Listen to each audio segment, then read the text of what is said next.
ערב טוב לכולם, המיקרופון פתוח בעצם כפאנל אזרחי לכל מי שירצה לומר משהו. אנחנו כמובן נזמין קודם כל את המארגנים ואת היוזמים של האירוע של אחדות, ימין, שמאל, איך אמר ערן, מסרבים להיות אויבים, לא רק מסרבים להיות אויבים אלא גם מיישרים קו במסר מאוד חשוב, קודם כל שלומם של חיילי צה"ל, ודבר שני, ביטחונם של תושבי הדרום, שמשום מה, לאורך כל ממשלות ישראל,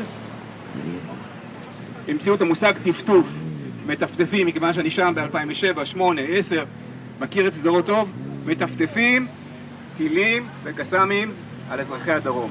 אנחנו מאוד מקווים, קודם כל, שזה ייגמר, ובית באמת שנייצר איזה קו של אחדות. מאוד שמחתי לפעולה, ראיתי מיד אנשי לאהוב חיזקו את זה, הבאנו מיקרופון ונתחיל. ואחד הדברים, אחד השירים שאנחנו שרים בסדרות, פגשתי את אליאב בן 10, הוא בא בסדרות ביום חמישי האחרון שישבנו, הוא שאל אותי אם אני גיבור. סיפרו לו, אמרתי לו, אתה גיבור.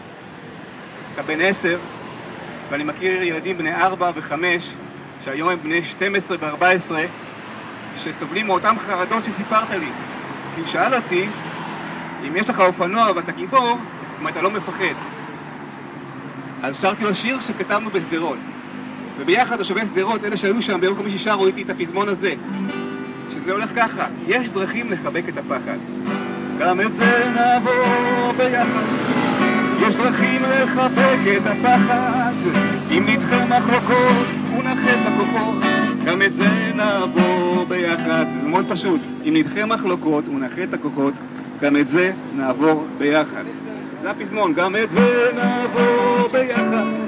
יש דרכים לחבק את הפחד. אם נדחה מחלוקות ונאחד את הכוחות, גם את זה נעבור ביחד.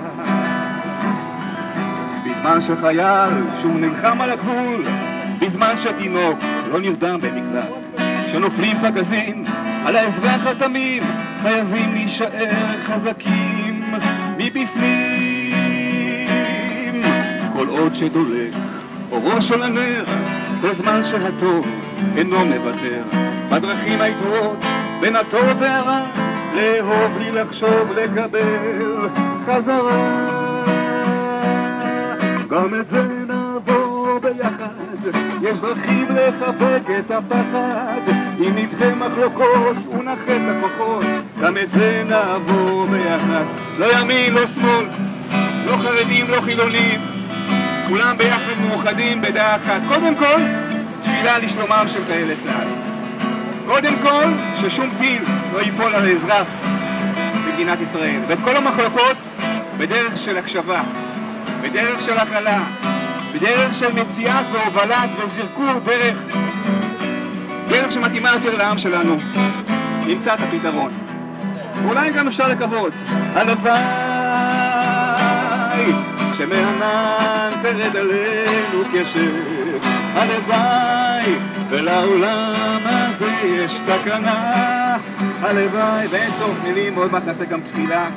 ולצערי, אני מזמין לך בטלי, לצערי אנחנו גם נעשה קדיש עם 3 חיילים כבר שאיבדנו. אלי, בוא תגיד כמה מילים.